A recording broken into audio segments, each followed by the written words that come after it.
Welcome to Twin Talk Politics. Hi everyone, and welcome back to another episode of Twin Talk Politics. And today we are so honored to be joined by Professor Patrick Heller, the Lynn Crost Professor of Social Science, Professor of International and Public Affairs and Sociology, and the newly appointed Director of the Saxena Center for Contemporary South Asia. So congratulations on that exciting role. And he is also one of the leading experts on social inequality, democracy, and civil societies spanning from India, South Africa, and Brazil. And his research has had a major impact on how we as a society understand the role of participation, inequality, and the challenges facing democracies today. So we are beyond excited to be talking to him today. It's truly an honor to have you on, Professor. Thank you for having me, Jerry and Jason. It's great to be here. Yeah. So as you probably know, we have a tradition on our podcast where the first question for all of our guests is a question of dumb luck. So if it's not very evident by our very similar facial structures and the very name of our podcast, Twin Talk Politics, we're twins. So we are wondering if you could take that 50-50 guess at who do you think is Jason and who do you think is Jerry, just based on our different colored backgrounds. And no pressure again. I'll go out on a limb and say Jason has the yellow background. There we go. Nice. You got that right. Yeah. So 50-50 paid off. Yeah. I'm Jason, the one in the orange or yellow background, and that's Jerry in the blue background. So congratulations on that. All right. I'm very proud of myself. There we go. Great. Now that you know how to tell us apart, let's just jump straight in the interview.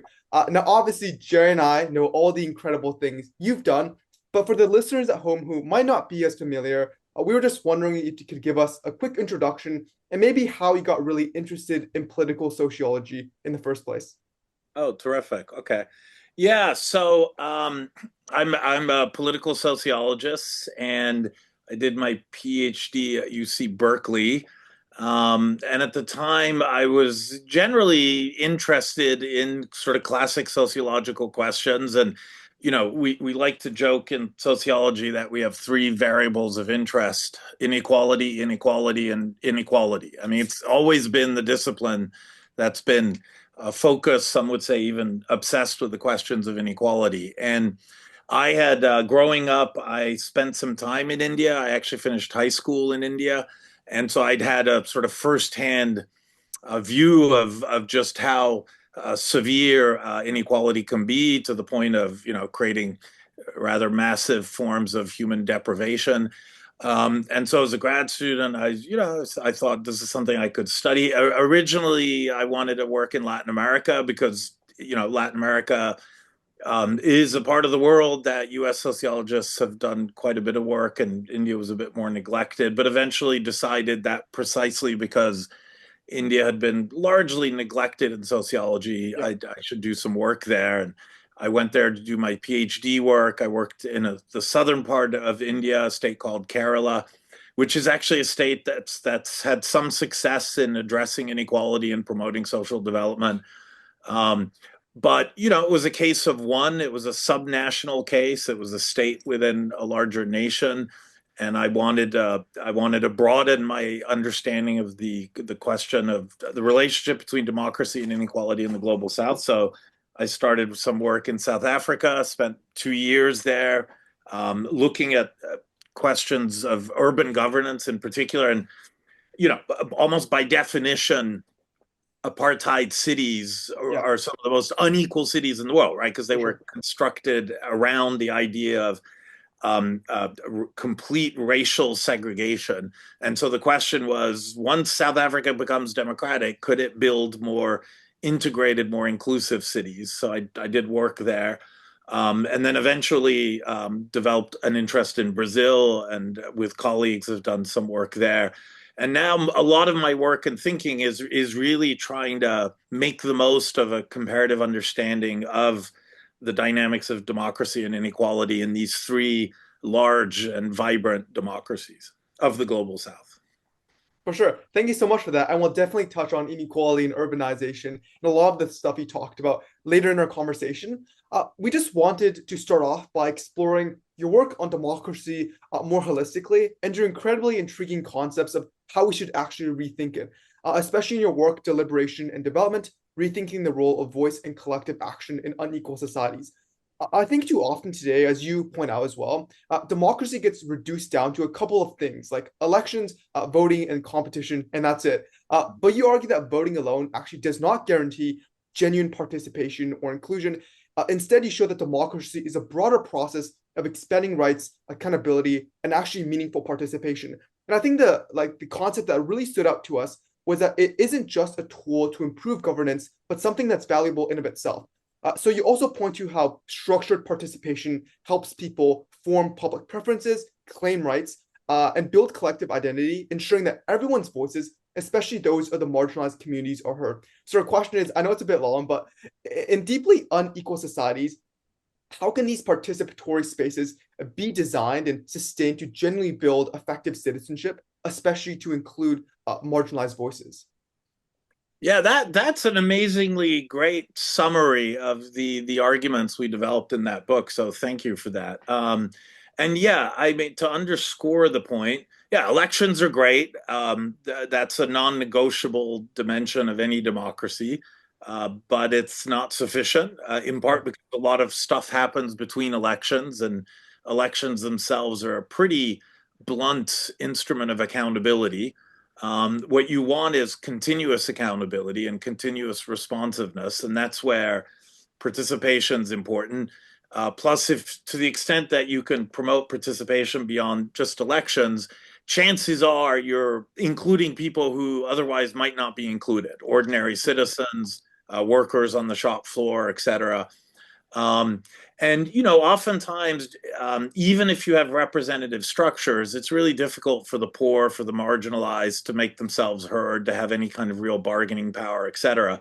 So, to the extent that you can build spaces and channels and institutional mechanisms through which voices in society can be heard on a more continuous basis and might even directly play a role in building and implementing social policy, you can really make that democracy more inclusive, right? And as you said in your lovely summary, I mean, there's an instrumental value to that. Right. So in urban development, for example, whether you're building out social services or redeveloping a slum, if you involve the community, you're far more likely to be successful, right? This Mhm. is what we call co-production. So you have state officials, there's only so much the state officials can do themselves. But if they can work with communities, they can get communities to collaborate, to work with them, to help in rebuilding a slum or building out services, or developing health outreach, et cetera, you're going to be much more successful. So that's the instrumental part, right? That co-production makes the policy that much more likely to be successful. But as you said, there's also an intrinsic value. I mean, people like democracy not just because they can hold their representatives to account, but also because it gives them dignity. It gives them a Right. sense of self and identity and empowerment. They have a voice, etc. I always love to point out that in India, even at the time of independence when they had their first election, the vast majority of the population was illiterate, and Mhm. yet everyone showed up at the polls. And it's Wow. still true to this day, right? No matter how unequal India is, people all vote. And Right. anthropologists have done ethnographies of voting, and what they show is that this is the one day, the one moment where everyone's equal, right? You could be Wow. lower caste, you can be hungry, you can be poor, you can be landless. On that day, you have one vote, just like your rich, powerful landlord does, right? And then if on top of that you can build, participatory structures, you're creating more moments and more opportunities and more spaces in which the poor, women, lower castes, racial minorities, et cetera, can actually have a voice, right? So now, that said, building these spaces is really, really challenging, right? There's Right. all sorts of obstacles. It takes a lot of attention to good design. You can't just say people should participate. You actually have to get in all the procedures and mechanisms and the rules and the regulations. And then on the political side, there's all sorts of stuff that needs to be done, right? You have to overcome resistance from entrenched politicians who don't really want to hand control over to the community. Bureaucracies are often reluctant to work with communities because they like to hoard power and information. And then there's, people don't want to be in meetings all the time, right? I mean, this idea that we're all going to be in meetings all the time, governing our lives and our communities is utopian. Yeah, So what you're looking for is not so much everyone's participating. What you want is a rich fabric of grounded community level civil society organizations that in effect participate for the people and speak for a wide range of interests and identities, but can do so in a way that's more effective than just asking everyone to show up at every meeting. for sure. Yep. Wow, thank you so much. I think what really stood out to me from that amazing answer was election day, where everyone casts their ballot, is it one day where everyone is truly equal? Yeah, that was very powerful. Just continuing on the topic of communal inclusion, we know in your work, Bootstrapping Democracy, Transforming Local Governance and Civil Society in Brazil, you examine the model of participatory budgeting, also known as PB, a process where ordinary citizens can directly deliberate and decide how portions of the municipal budget are allocated as a viable method to deepen democratic practices, even in contexts of inequality. So our question is, what do you think made this model so successful in Brazil? And do you see it potentially taking root in other parts of the world? Yeah, so I have to begin with a somewhat disappointing qualification, namely that participatory budgeting in Brazil is not as prevalent as it used to be. Okay. Um, but it still had a profound effect. Yeah. So what's the problem? Okay, well, city budgets. So first of all, I should point out, unlike in India, cities, municipalities, as they're called in Brazil, are quite powerful. They have their own mayors, they have elected councils. The larger ones have quite well developed, municipal level bureaucracies. In constitutional terms, they have a lot more powers than is true of cities in many other parts of the global South. They get certain mandated resource transfers from the central government for health, education. They can raise some local revenues, et cetera. So they are relevant decision-making entities, right? Which we might take for granted in Canada or the United States, but in a lot of the global South, once you get to that third level of government, there's not a lot of real democratic decision-making. Right. Decisions Right. are being made at higher levels, right? So a precondition in Brazil was the 1988 constitution, which recognized municipalities as a third tier of democratic government, right, and gave them, the power to make policy and make budgets and even pass municipal laws.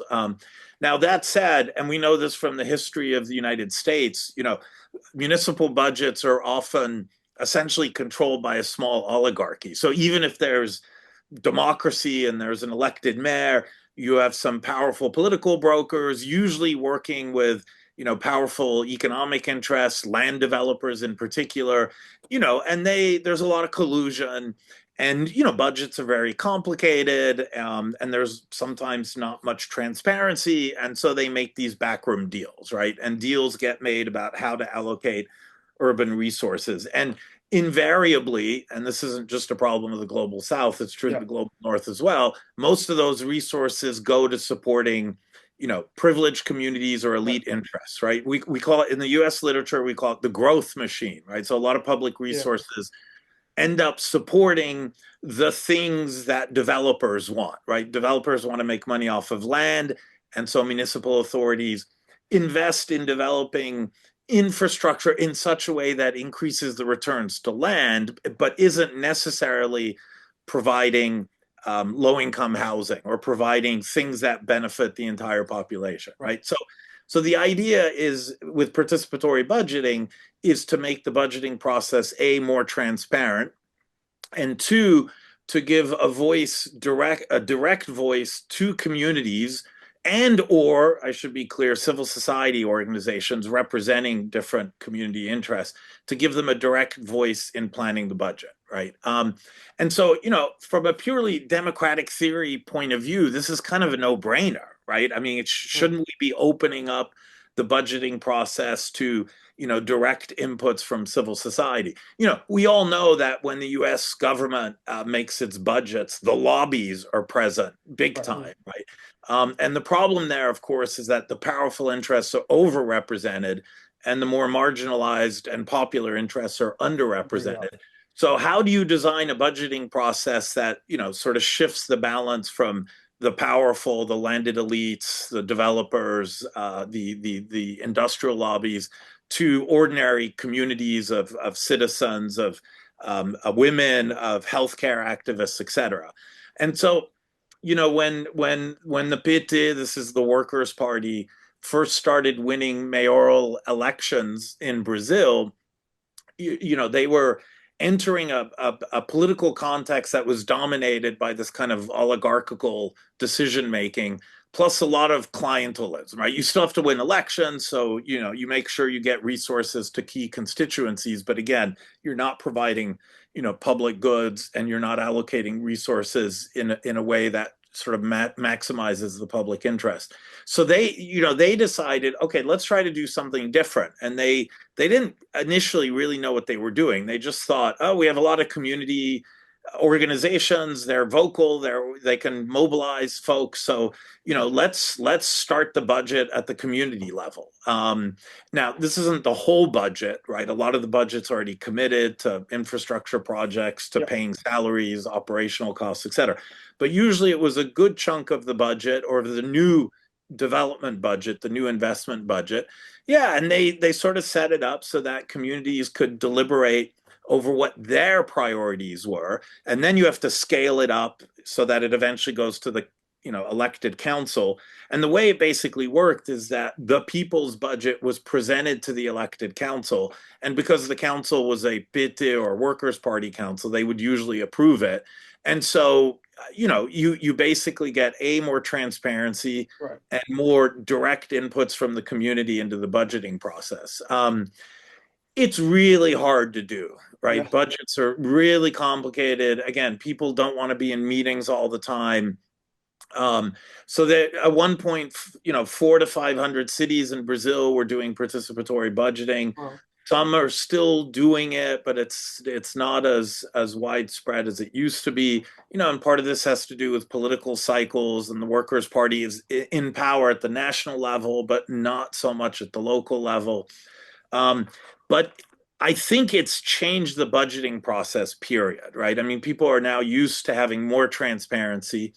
And even if they're not doing formal participatory budgeting, when municipal councils in Brazil and when the bureaucracies start developing budgets now, they're much more likely to consult with civil society organizations, right? So when you're doing the health budget, there's a new mechanism called sectoral councils, and these are actually constitutionally mandated, and they're Wow. supported by the federal government.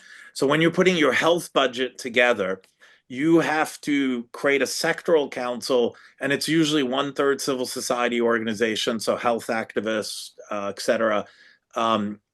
1/3 professionals, so you bring the nurses and doctors unions into the process, and then the other third is the relevant bureaucracies, and they deliberate the public health sector budget, right? So technically, it's not participatory budgeting because you're not taking it to the community anymore, but you are opening up the budget making process to more inputs from civil society. And needless to say, there's tremendous variation across sectors, across cities, but there's no doubt that the process today is way more transparent, and two, way more inclusive than it was in the past. And to get to your question of deliberation, and this is a whole big, complicated philosophical and theoretical debate, but the idea of deliberation is the more that you have a lot of voices participating in the conversations around these important decisions, the more likely it's not just the most powerful interests that will prevail. Plus, it tends to be more innovative, right? I mean, if you're reforming your primary education system, it might make sense to talk to students and parents and teachers and get their inputs, right? Because they're going to have all sorts of ideas about what a more successful primary education system might look like. And, the idea here is that there's lots of knowledge out there. All the knowledge is not simply in the state or in the bureaucracies. There's a lot of knowledge out there in society. And if you can tap that knowledge, as well as the preferences and the values of the community, you're gonna produce something that's much more inclusive and much more democratic. Yeah, cool. Thank you so much for that answer. We just want to touch on one of the key themes I think you also just talked about in that previous answer, is how cities in the global south are often dominated by these growth machine politics, where coalitions of developers, politicians, and bureaucrats aim to maximize returns from limited land resources. And the result, as you know, is that policies of inclusion are constantly sidelined. Our question is, in such contexts where growth machine is so powerful, what kinds of institutional designs or civic mobilizations have you seen that can actually break or at least redirect this dynamic towards a more inclusive urban development? Yeah, again, terrific question. So I like to refer to this problem as rationing the city. And other people have used the term, so this is hardly my term. You know, especially in today's economy, right? So we're in the US, in the North, we're about 80% urban. Brazil's about 85 now. India's catching up rapidly. China is catching up rapidly. The world is becoming more urban. And cities are becoming increasingly powerful and critical to not just national economies, but global economies, right? Cities are where the power and the authority and the decision making in the global capitalist economic order are highly concentrated, right? So you think of New York and you think of Seattle and the concentration of knowledge and firms and multinationals, not to mention all the lawyers and the people doing all the advertising and branding, et cetera, right? So production may still be quite dispersed, but all the critical decision making and knowledge production and innovation is happening, you know, in New York and Seattle and Bangalore and Sao Paulo, et cetera. And with that, of course, comes powerful, attractive institutions like universities and research centers and other sources of knowledge production, and then better hospitals, better services, et cetera, right? So people want to be in the city because that's where the money is, that's where the opportunities are, that's where the networks are. It's Yeah. more and more a networked economy, right? And cities are the critical nodes in the network. So you want to be in the network, right? And so it makes the city and the spaces in the city incredibly valuable. Right. And by the same token, you know, those who are incumbents, those who are there, those who are benefiting from it, want to ration those scarce resources, Mm. right? Space, networks, um, and you know, and then yeah, interests sort of congeal around this, the growth machine, you know, but also groups that you know, if you have a nice residential, predominantly white neighborhood, there's going to be a lot of resistance to a more diverse neighborhood or to putting in low income housing or being having some, you know, park developed into a piece of infrastructure, right? And those wealthy communities are going to be much better at stopping development or keeping people out, et cetera, than your poor kid. You know, when they wanted to build highways through U.S. cities, they didn't build them through white neighborhoods, right? They built them through Yeah. black neighborhoods, right? So there's, you know, there's a social logic to all of these patterns of investment. Sorry, and now I'm taking too long, but No, this no, no worries. this is the setup, right? And you set it up yourself, Jerry, really nicely. You know, how do you open up the growth machine? How do you open up these very powerful congealed coalitions of incumbents who have material and political stake in rationing the city? And you know, I think there's two ways you do it. One is from above, right? So, and again, I'll come back to the example of the Brazilian Constitution. So, the 1988 Constitution is the Constitution that's developed coming out of the authoritarian regime. And it does a lot of things, social rights, et cetera. It sort of, you know, redefines the democratic system and the rules of the game, but big, huge emphasis on municipalization, right? Which is decentralization to cities. And Right. Brazil has over 5,000 recognized cities or municipal areas. And, you know, as I said earlier, in the Constitution, they're given all sorts of new powers, right? So automatic transfers, but also, you know, they have to have elections and mayors and councils and democratic procedures. And Later on, they also added laws saying, you have to have a 5-year plan, and the 5-year plan has to be participatory, and you have to have a housing program, and you have to have an environmental program, et cetera. But the Constitution was driven by social movements in part, but it is a top-down intervention, right? At the national level, you're introducing a Constitution that empowers the local. And that begs a whole set of questions about how did they get to this point where the political alignments were such that that there was support for empowering municipalities. And a lot of the answer to that is just authoritarianism. After 20 years of brutal top down, very bureaucratic, very technocratic military rule, Brazilian civil society was demanding more of a say, a place at the table. And the best way to do that was decentralization, right? So that was a kind of, it was a bottom-up driven, top-down process, right? So from above, you get these new laws, these new policies, these new spaces that make municipal level governance more democratic, more inclusive, less likely to be captured by special interests, et cetera. That in of itself is just the sort of legal institutional architecture for democratizing the city, right? Now you actually need the politics to fall in place. And what's really clear in the Brazilian case is when left parties are in power, and this sounds partisan, but the empirical literature on this is really clear. When the PT or left of center parties are in power, they make these new constitutional provisions for participation, for more inclusion, for more social services. They make it happen. And when right of center parties in power, the growth machine kicks back in and the developers are powerful. So, at the end of the day, it is all about politics. And of course, when the left is in power, it has in Brazil, again, two huge advantages. One is that it has community groups that it can work with, right? It is politically aligned with these groups. They'll show up at the meetings, they'll show up at the council debates and, push for more low-income housing policies, et cetera. So they still have to answer to powerful developer interests because they need to generate property taxes, and you need growth, and these folks have a lot of power, and they can always threaten to leave the city and take jobs with them.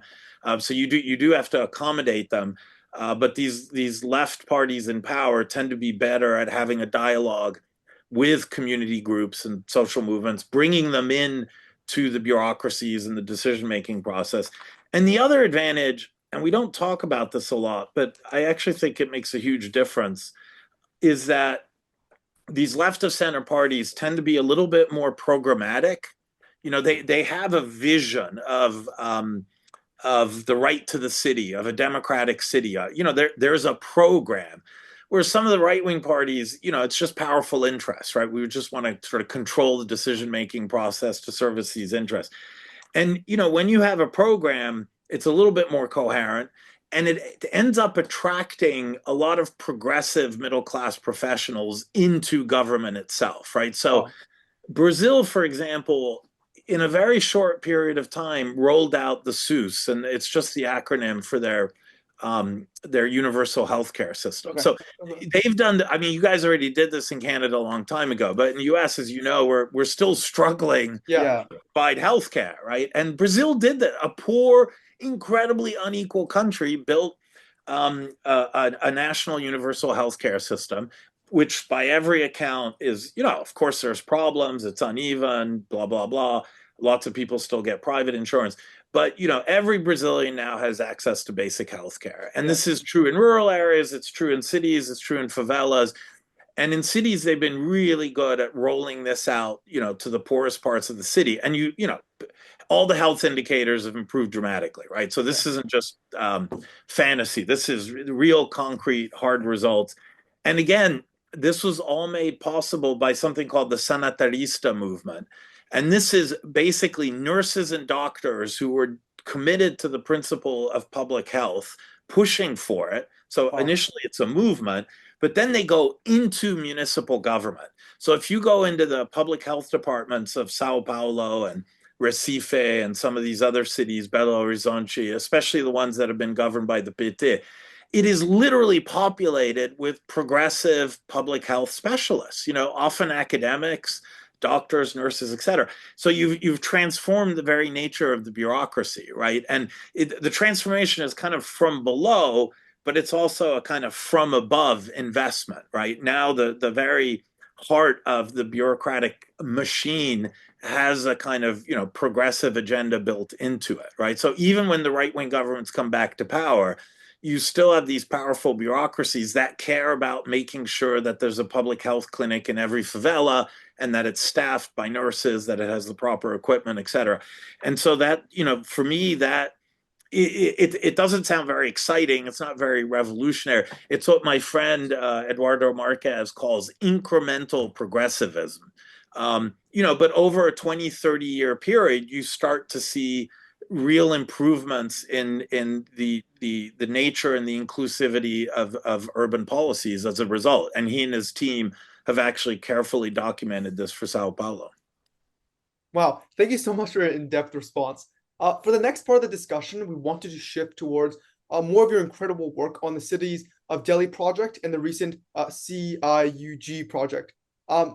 I guess we'll preface this by saying when we first encountered it, we were really struck by just the depth of your research and the individual detail of your community mapping. So first and foremost, thank you for that. One specific concept that really stood out to us was this idea of differentiated citizenship, the idea that residents' rights and access to even, I guess, the most basic of services like water and sanitization depend not on the fact of you being citizens, but on legal status, neighborhood type, and just political connections overall. As you mentioned, even across different marginalized communities, low-income communities, these experiences can differ significantly. And I guess a case that we found especially startling is what you write about the water service. So for instance, I'll quickly summarize it here. In unauthorized colonies, piped water is often replaced by tanker deliveries, which I guess are used by politicians as short-term patronage. But access and reliability often depend on political intermediaries, and this kind of fragmented, politicized service delivery actually undermines any long-term infrastructure development and in turn actually perpetuates inequality, leaving millions as what you call citizens without a city. So our question is, what does your work on differentiated citizenship in Delhi, I guess, teach us about inequality and how it shapes urban democracy? And what does that mean for creating more inclusive cities? Yeah. Again, what a lovely, wonderful, thoughtful summary of this work. Thank you so much for that.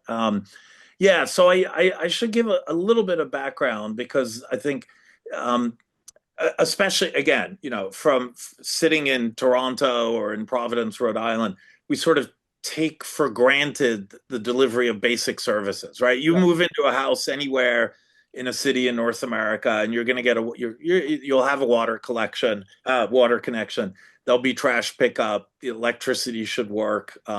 Sewage, the stuff leaves your house and hopefully goes somewhere where it's processed. Yeah, right. And as long as you pay the bills, you get these You're services. good, That's not true in cities of the global South.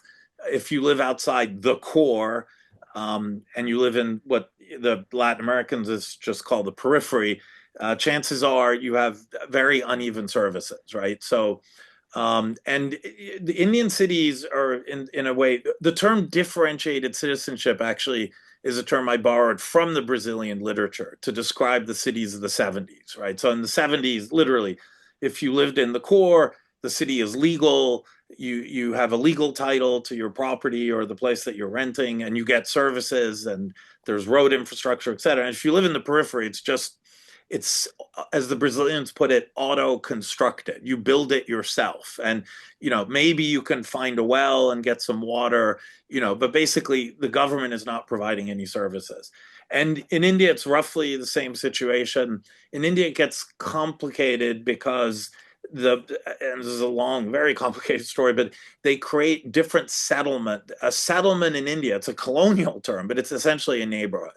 And Delhi has 4,000 different kinds of neighborhoods that fall into different classifications. So at one extreme is your informal settlement, which is illegal and not entitled to services. And then your planned settlement, which is where elites live, and it's legal and it's quote planned, and services are delivered pretty much as you'd expect in Toronto or Providence. And then in between, there's seven other categories. And it's basically a hierarchy of legality, right? So depending on the neighborhood you live in, you have, quote, different rights to services. And for those, of course, who don't have the automatic rights, which again are things we take for granted. Every citizen of the city should have the right to basic services. In all those places where those rights are not automatic and built in and institutionalized, you have to mobilize for them, and so sometimes it's contentious mobilization, you protest, sometimes it's just cutting deals with the bureaucracy. More often it's cutting deals through the politicians with the bureaucracy, right? Yeah. And so I think in some of the work that you referenced, my colleagues and I actually argued that Delhi is a collection of 4,000 negotiated settlements, right? Because Wow. every neighborhood has a kind of different deal in terms of what kinds of services they get, under what circumstances, et cetera. And so it's just incredibly uneven. Mhm. And so in some cases, yeah, you have to basically cut a deal and say, we'll vote for you if you deliver these services, which is what we call clientelism. In others, you got to mobilize. In others, you just don't get stuff, and you have to provision through either the market or through informal mechanisms for provisioning. But it creates, a highly, quote, differentiated citizen types of citizenship, at least insofar as services go. I mean, the same is roughly true of education and healthcare as well, right? We know in American cities, for example, the decision to live in a certain neighborhood is usually less so in Canada, I think, but in the US, it's usually a function of how good the schools are. And of course, living in a neighborhood with good schools means living in a more expensive neighborhood, right? So Sure. so if you're a low income citizen, the kind of public education you're getting is lower quality than if you're a high income citizen and you can pay your way into the neighborhood with the good schools, right? That's a form of differentiated citizenship as well. It's not as stark and immediately obvious as the Delhi story, of unequal access to basic services, but it is a form of differentiated citizenship. So remind me the second part of your question, because Yeah, I guess it's just more a general question on like, what is your work on differentiated citizenship in Delhi teach us about how inequality shapes urban democracy? yeah. So so you mentioned, so there was an early set of studies in Delhi that you mentioned that I did with the Center for Policy Research in Delhi. So we looked at 16 different settlements and Right. then, showed how they were very hierarchically organized in terms of the kind of services they had access to. Um, in this new project, CIUG, which is a project that's located at Brown University with my colleague Ashutosh Varshini and Siddharth Swaminathan, and we have lots of collaborators in India. We've replicated the Delhi study through a survey instrument in 14 Indian cities, Wow. and including the biggest cities, Mumbai, Chennai, Bangalore, Delhi, Kolkata, and some medium and smaller cities. And this is a household sample of 44,000. Anyone Wow. who's interested can go to our website. It's at the Saxena Center for Contemporary South Asia at Brown University. And we try to. It's a little trickier doing this through a survey instrument, but I think we managed. And so we measure services. We also measure people's engagement in politics and in civil society, their relationship to their bureaucracy, their relationship to their elected councilors, et cetera. And what was striking is, even though Indian cities overall are highly unequal, have very uneven service delivery, lack a lot of basic functions that we normally associate with city governance. Despite that general condition, the variation across cities is amazing. And this actually surprises. So Delhi is one of the worst. Okay. And it turns out, we think one of the reasons it's one of the worst is that it's actually a highly segregated city. That is, your neighborhoods are not very mixed. They tend to be either upper caste or lower castes. They tend to be divided by religion, and especially they tend to be divided by class. And so you have a lot of clustering of, neighborhoods that have just only really nice villas or very modern apartment buildings with swimming pools, et cetera, and then informal slums. Yeah. Whereas in other Indian cities, it's a bit more mixed. And as a result, service delivery is not quite as unequal. In some cities, caste makes a huge difference. So lower castes really live in worse neighborhoods, more informal neighborhoods, and as a result, get worse services. In other cities, caste doesn't really matter that much. The quality of service delivery is pretty even across different neighborhoods that have different caste compositions. Um, the one that really surprised us was the Hindu-Muslim divide. Right. In some cities, it's really not that pronounced. I mean, they may live in separate neighborhoods, but they get roughly the same level of service delivery. And in other cities, you see big divides between Muslims and Hindus in terms of the kind of services that they get. So, the point is, most of these debates about democracy and citizenship are national level debates, right? How representative is the democracy? Who's participating in politics? Or different interest groups organized, including the interests of popular sectors, unions, community groups, et cetera. And yet, a lot of the action is taking place at the local level, right? Most people, when they want stuff from government, it's actually local government that they're trying to get stuff from, right? Yeah. Especially when it's decentralized. So, obviously, all your services are local. The security and the quality of local policing and whether or not it's community policing is a local affair. At least in the US, access to education, some forms of healthcare are municipal questions. And yet, what we're finding in India, especially, is that within cities, there's just an extraordinary degree of variation in the extent to which your ordinary citizen can actually make claims on the city and get things from the city. And hence this phrase that in India, often you have, citizens without a city, because the city is so powerless or so insulated from demands from below that you really cannot exercise your rights as a citizen in the city. You can vote at the state level and you can vote at the national level, but at the local level, your vote doesn't really matter because it's the city itself is not empowered. And in any event, the bureaucracy is, more or less ignoring you or, hostile or whatnot. So it's really hard to make claims on your city. And just talking and extending on the topic of citizenship, but also tying in colonialism, we know your work has highlighted how colonial legacies of differentiated citizenship and spatial segregation still shape urban life across Brazil, South Africa, and India. But also, what we found uniquely interesting was how the trajectory of each country has diverged so greatly. In Brazil, constitutional reforms, as we've talked about, and social movements have really empowered municipalities to expand services and introduce some of the participatory mechanisms. While South Africa's high capacity state has really been constrained by the ANC's gatekeeping and growth coalitions. And in Indian cities, they continue to struggle with that fragmented authority and exclusionary citizenship. Here's a question.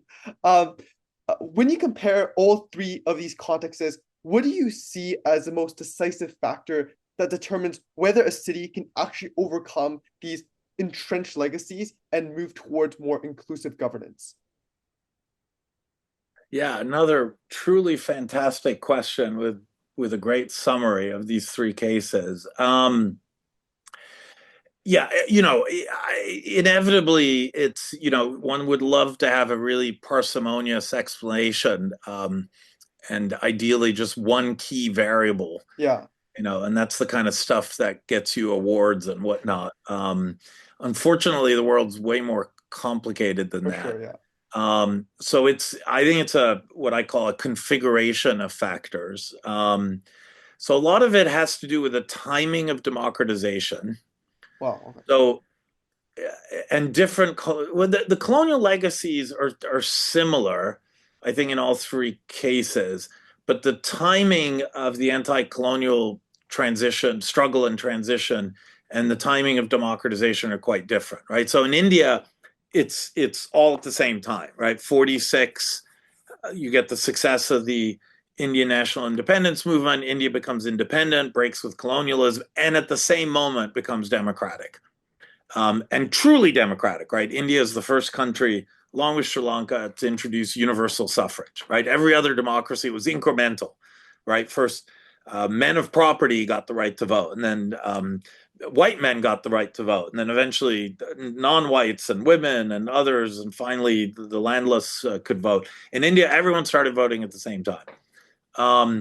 But of course, they'd barely just gotten rid of the British, right? So all the legacies, the institutions, the laws, the bureaucracy, which was an Indian bureaucracy, but it had worked closely with the British. These are all very entrenched. And in India, the two things happened. So one, in order to keep the nation together, despite the fact that it's quite federal, they really did centralize a lot of power. And among other things, they took away or they limited the autonomy of local government, so cities and rural government. So it's really just a two-tier system. You have the national and then you have the state level, bearing in mind that the average Indian state has 60 million people, right? So below that, there's hardly any democracy. So that's the big legacy of colonialism. And that's the starting point. So that's when everything gets locked in and when all the political parties, this is the system they've inherited and they have a stake in it and they have no interest in decentralizing. And if you don't really decentralize and you don't open up those spaces, you're not going to get movements, you're not going to get a lot of demand making at the local level because there's nowhere to go make those demands, right? Other than the national and the state level. And that, I'm oversimplifying a little bit, but that's the lock-in at an early moment. And then you get what we call path dependency, right? Yeah. This is, all the key actors are organized around these institutions and this arrangement, and it becomes really hard to change. That said, there are interesting exceptions in India, the South in particular. And the South, the states of Kerala and Tamil Nadu, for example, the anti-caste social movements happened before the transition to democracy. So by the time electoral democracy and the party system is introduced in 46, you have these well-organized social movements that put a lot of pressure on the parties to do progressive stuff, to do primary health care, expand primary education, do some basic welfare distribution, et cetera. So the South ends up looking a bit different from the North, right? But the general picture is weak cities and no urban social movements, because there's really no space to, organize.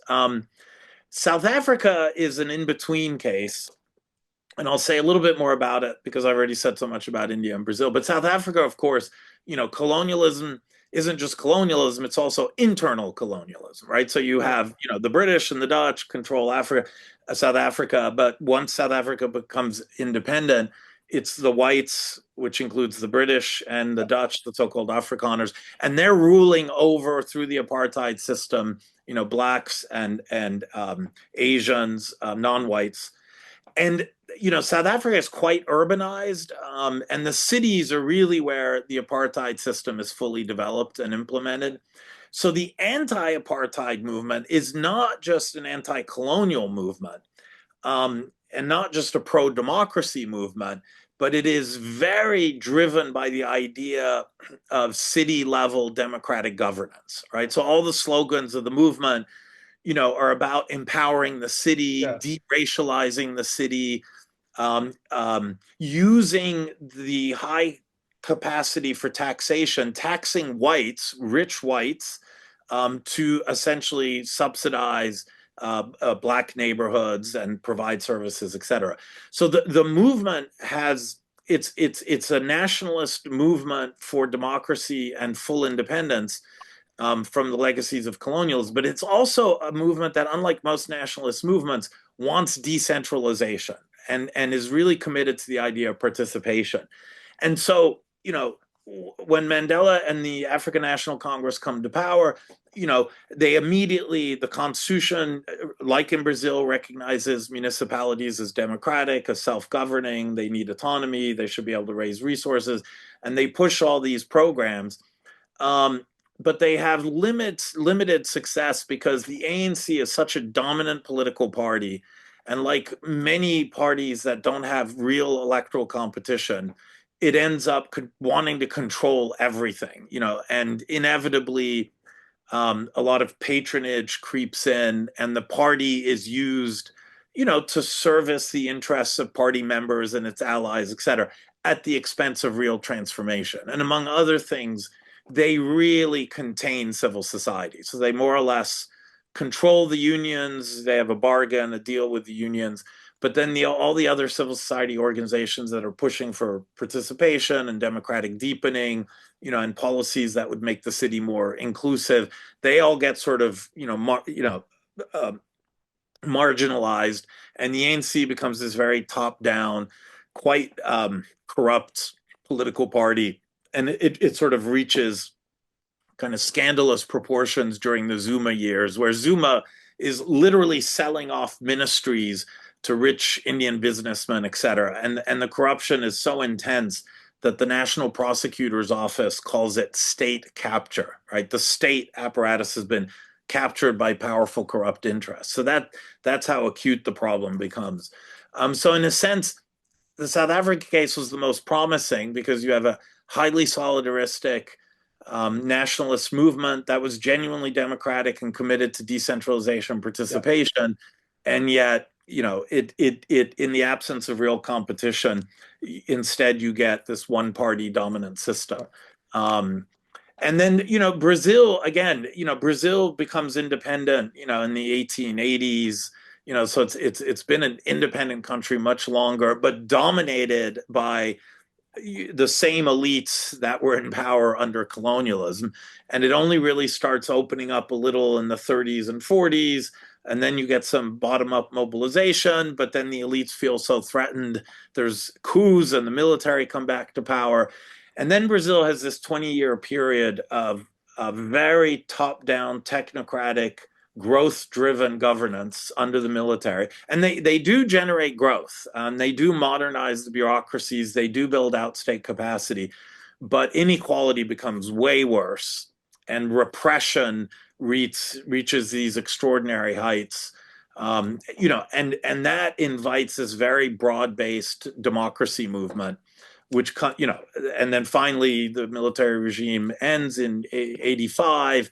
And at this point, civil society, the unions, the pro-democracy forces are super mobilized, and they maintain this mobilization. And there's real party competition, right? So you have the old corrupt parties, you've got new parties, you've got the PT, the Workers' Party, and so they're all competing at the national level, at the state level, at the municipal level.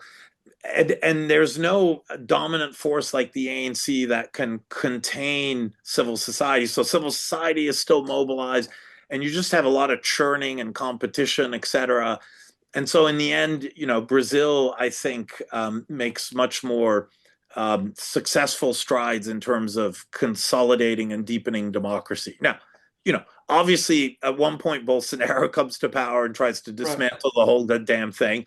But in turn, he's defeated. And, unlike in the United States, when you organize a coup in Brazil, which is by definition or constitutionally defined as illegal, you get put on trial and you go to jail. And Bolsonaro is going to jail. Right. Thank you so much for that. And then for our final question before our final and fun question, I know we talked about this a little bit as well before. In your work, you emphasize that the fate of democratic deepening often depends on the balance between parties as well as civil societies. So where dominant parties monopolize representation, you find that reforms tend to get channeled into a lot more patronage types of pacts. But when civil society remain autonomous but embedded in the state, inclusionary reforms can actually take root. So our question is, looking across India, South Africa, and Brazil, what do you see as the most important institutional design or the actual conditions that allow civil societies to both stay independent from parties, but also effectively connected to the state? Great question. So I do think decentralization is absolutely critical, right? In these really large countries, well, what decentralization now, and not to be clear, not everything should be decentralized, right? And you have to do decentralization right. So, you know, Jim Crow was highly decentralized, Okay, not yeah, good, right? yeah. I think we all agree, right? So it has to be decentralization within constitutional rules and with coordination of higher levels of government, etc. So it's a complicated story, but when you decentralize, what you essentially do is you expand what I call the surface area of the state, and others have used this term, right? So, Oh, we think of the state as this thing that's out there, but when it comes to effective citizenship of being able to make claims on the state, you have to find it. You have to have access to it, right?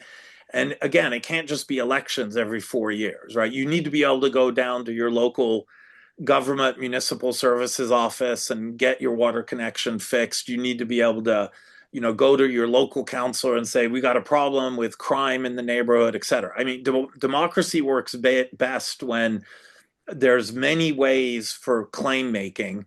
And when, in particular, the poor and the marginalized do not face higher costs for engaging with government, right? Rich people make phone calls, right? Rich people have allies, friends, lawyers. They have instruments of bargaining, negotiation, et cetera. We have a paper called the rich have peers and the poor have patrons, right? Because we wow. found that in the city of Bangalore, when you have a problem with your service delivery, the rich just call some friend in the bureaucracy, because they're the same caste, they went to the same school, they know somebody, they have social capital, as we say. Whereas the poor, they don't know anyone. They don't even know how to talk to a bureaucrat. Yeah. So they go through brokers and politicians, et cetera. But this is all really costly, right? Ideally, you want all of this institutionalized and really easy to deal with. So if you decentralize, it's making the transaction costs of engaging with government much lower.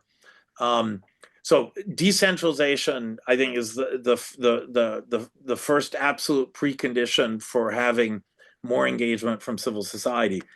The second, and this is a little trickier to talk about, but it's having a rights-based culture and rights-based institutions. And let me elaborate on this a second. Not all groups in civil society are good for democracy or Right. good for more inclusive forms of development. The KKK is a civil society organization, right? It is formed in civil society and it uses the spaces of civil society to advocate for what? The exclusion of blacks, right? So it's into civil society, but it's not for civil society. The Right. ACLU, the American Civil Liberties Association Union, they advocated and supported the right of the KKK to be in civil What? society. Wow. But the Wow. ACLU insists that this all be rights based. And their larger vision, of course, is if the KKK can organize, so can BLM, right? So can other organizations. And that all things considered, as long as you have genuinely free, open associational spaces where civil society really is autonomous and it's not controlled by the state or by powerful market actors, on balance, empowering everyone to participate is a good thing.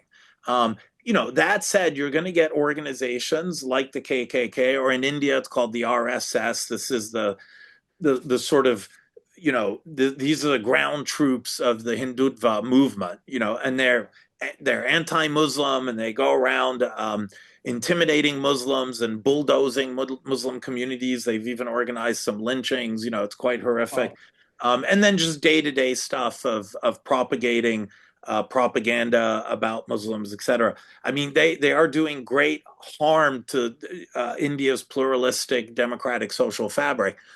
The way you can differentiate the RSS from, say, NGOs in India that work for women's rights or the rights of Dalits, et cetera, is that they are not rights based, right? They're emphasizing an identity. They're emphasizing a particular religion or a particular set of identifications. and they're not recognizing everyone as a rights-bearing citizen, right? So to the extent that you can design institutions that are better at hearing rights-based demands than hearing parochial or patronage-driven demands, then you can strengthen civil society, right? And this is not fantasy stuff. I mean, there's, participatory budgeting was an example of bringing in civil society actors, and they when they have to, when you have to deliberate in a public space, it's really hard to say, let's just do this for the men, or let's just do this for the rich, or let's just do this for Hindus, because those are difficult uh, arguments or claims to defend in public, Yeah. right? And that's the whole point of creating deliberative spaces, because people then have to put forward their interests and the arguments supporting their interests, right? And again, in a society, and this is not always true, but I think it's true in Brazil, for example, I think it's true in parts of India, in a society where people really come to value the Constitution and the ideas of pluralism and secularism and rights-based governance, making these kind of parochial or patronage-driven demands becomes really difficult, right? But you have to create those open, transparent, deliberative arenas in order for the rights-based demands in civil society to be heard more than the parochial, powerful, elitist, patronage-driven demands. Cool. Thank you so much for an incredible conversation altogether. And now it's time to ask the hardest question probably of them all. We know you mentioned that you moved to New Delhi when you're very young. I think it was at 16 in the late 1970s. Yes. And we know you've returned many times, again, for your wonderful research that we talked about today. And we probably know that you had so many wonderful and interesting memories. But if you had to choose one memory, which one would you say is the most memorable? Oh, what a lovely question. I guess so. I in the mid 90s, I was in the state of Kerala, and they had launched something called the People's Campaign for Decentralized Planning, which is a bit of a mouthful, but Yeah. it was the idea to make all of Kerala's 1,000 panchayats are local governments, more powerful, give them more resources, but also build in participatory practices. And it was really interesting because this came organically. I mean, some of the intellectuals in the movement had read about Porto Alegre and participatory budgeting, but to them this was all common sense. As real grassroots Democrats, this was the right thing to do. And I happen to know one of the architects of this plan. Wow. And he agreed to take me along. And as he went from panchayat to panchayat, so they had, all these activists going around, and they were in the process of writing the laws and the regulations, but they realized that if they didn't get communities to buy into this, it would just be a bunch of laws and regulations that really wouldn't make much of a difference, which is why they called it a campaign, right? The People's Campaign for Decentralized Planning. And these were the guy I was close with was an elected politician. Most of the people surrounding him were bureaucrats. And the Indian bureaucracy has this well-deserved reputation for being, very conservative, elitist, insular, not particularly open to working with civil society. But these guys were totally committed. And spending time with them, and we were literally, just sleeping on the floor or wherever there were bunk beds, going from village to village. And what I realized is, and I had always believed this as a sociologist, but I think this was the first time I was directly witnessing this idea that real change comes through mobilization and movements, right? Yeah. And every village we went into, people were excited, but the amount of work these guys did, an elected, well-known politician, his buddies, were part of the movement, and then these very committed bureaucrats, and it was just toil and sweat, and it was the same kind of grassroots organizing you associate with the civil rights movement in the United States or the suffragette movement across the world that's given women the right to vote. And it was that dedication of the activists and to witness that personally and to have the privilege to be there while they were doing this was an eye-opening experience. For sure. Thank you so much for that response. That was amazing. All right, I think that concludes our interview today. Again, a huge, humongous thank you to Professor Heller for this amazing opportunity and taking the time out of his incredibly busy schedule to come here and sit down with us to have this conversation. It means a lot to us. For all the listeners at home, if you guys wish to see more interviews like this, be sure to tune into future episodes. Thank you, everyone, and we'll see you guys next time.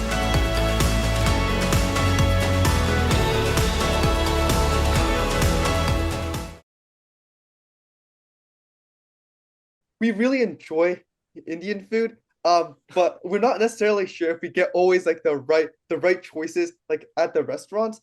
So from your perspective, what would you say is your favorite dish that you've had that you would recommend to that us. you would recommend us Oh, eating? Because we normally just yeah, get buttered chicken, but we're yeah, unsure if yeah, like yeah. that's like the Yeah. most authentic and like the correct choice.